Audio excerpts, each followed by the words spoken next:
In the 1970s, Latin America was on the rise. The region was experiencing a period of significant economic growth and optimism.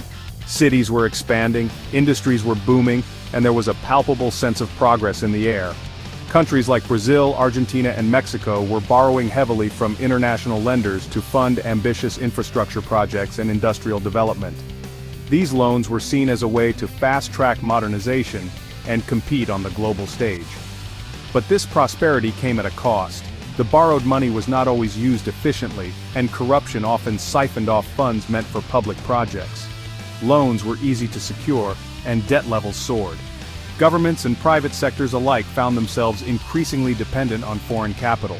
Much of the borrowing relied on oil exports and favorable interest rates. The assumption was that oil prices would remain high indefinitely, providing a steady stream of revenue to service the debt. When the 1980s hit, the U.S. Federal Reserve raised interest rates to curb inflation. This move had a ripple effect across the globe, making existing loans much more expensive to repay. Suddenly, the cost of repaying these loans skyrocketed. Countries that had borrowed heavily found themselves in a precarious financial situation. As global oil prices collapsed, Latin American economies were left with dwindling revenues. Debt repayment became impossible. The economic boom turned into a bust almost overnight. By 1982, Mexico declared it could no longer meet its obligations, setting off a chain reaction across the region.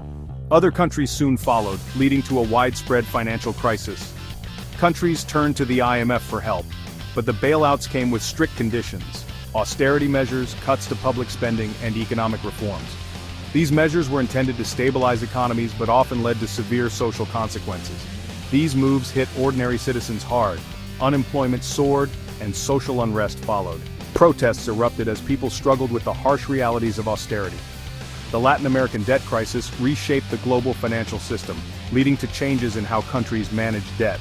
It became clear that sustainable economic policies were essential to prevent such crises in the future.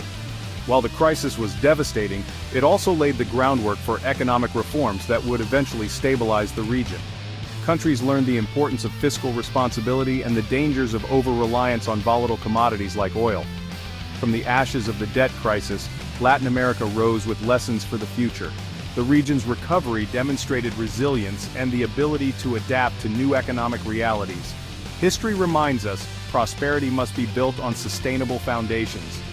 The Latin American debt crisis serves as a powerful lesson in the importance of prudent economic management and the risks of unchecked borrowing.